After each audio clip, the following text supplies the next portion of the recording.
Well, I remember I had Rico Reckless on my show a while back, and he talked about the Glock Dookie in jail. And you said you've actually seen that. Yeah. You've been in the county, you know what I'm saying, on them decks, Division 10, Division 1, that shit was like on deck, but Division 10, Division 1, 9, you know what I'm saying, them little wild decks, like, you seen that shit. It ain't shit but like I can't think of the damn shampoo.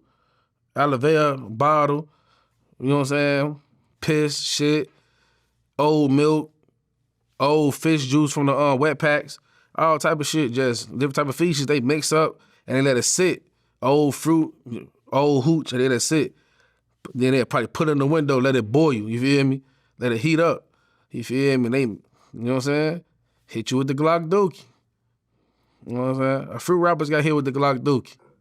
A few rappers? Yeah.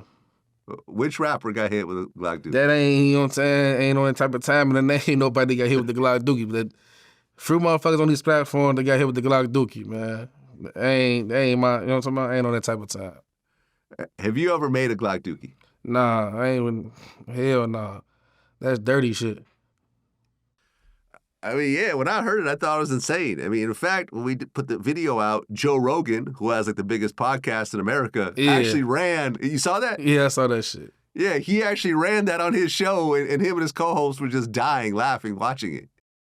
That shit. You see a lot of shit in Cook County, man. I ain't gonna lie to you, man. If you ain't mentally, that shit'll break you. Okay, outside of the Glock Dookie, what was the other craziest shit that you've seen in Cook County? That Savage Life shit. Motherfucker spit a nigga ass and smacked on his ass and shit. Pause. So you've actually seen that too? Yeah, Division 10. Okay, and to kind of, you know, for people who are watching this who don't know what you're talking about, according to Rico Reckless, who originally talked about this, Savage Life is they knock a dude out, pull his pants down, and spit in his ass, because then that triggers. You gotta say pause after that. That was crazy. Well, that's what he said. I'm just saying, you saying it. You gotta say pause after that. All right, no Diddy. Yeah, for sure. No Diddy. Hey, but that's some gay shit, man. Listen, I don't know. I don't know how a straight man could pull another man's pants down and spit in his ass. I'm just saying. I just don't know. I'm just saying. You did the motion and everything, gang. You got to say no Diddy. Pause to that, gang. Wow, that was diabolical right there. Man, listen. I don't care how much I hate someone. I would not do that to somebody. I can just bring myself to do that. I would have to think of something else. But the thing is, the people that made that shit up at the time, they took it as like it's a level under, like getting down on a person, like under raping a person. You feel me? That was the angle they was looking at that as. Like, I guess they ain't gonna take it that far, but they took it that far. Like, that shit ain't cool, gang. That's weirdo shit. But they was doing it on some funny shit, like when they was fighting and shit, one-on-one or something.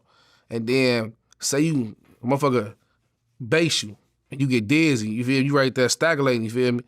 And they hit you again, now you finna, you know what I'm saying, you get woozy leg.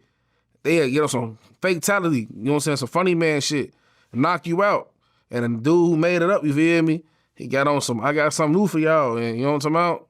He did what he did, you know what I'm talking about?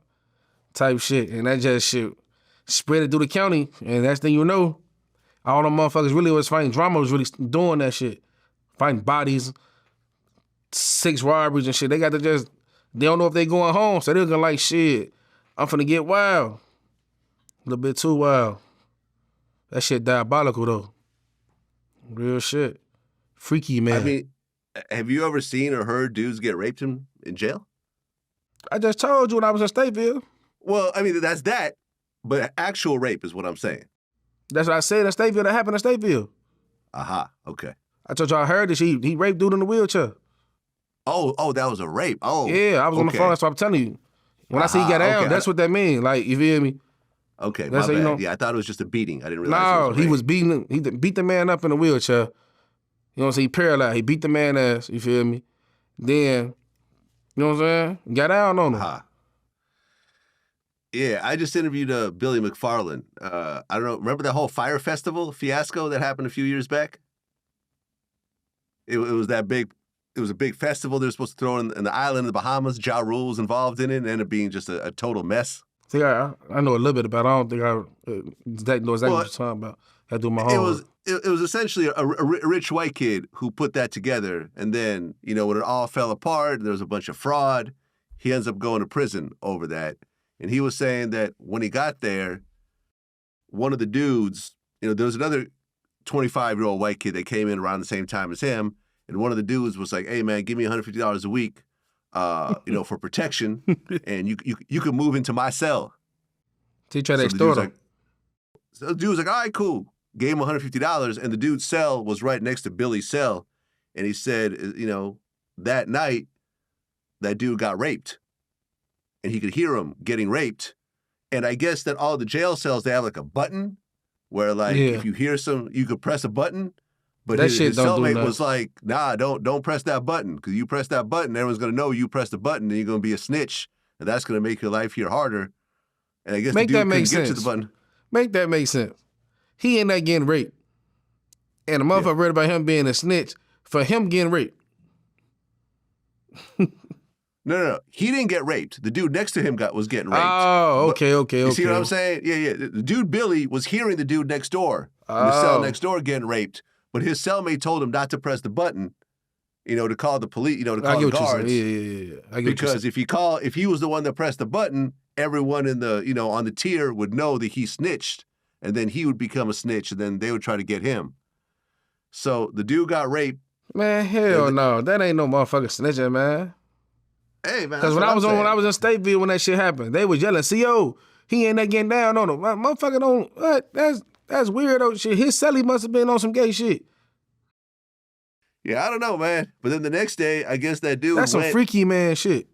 Yeah, the next day the dude went to the COs to switch a cell, without saying what happened because I guess he was so embarrassed. And then the dude that raped him ended up getting a razor and cutting him in the face.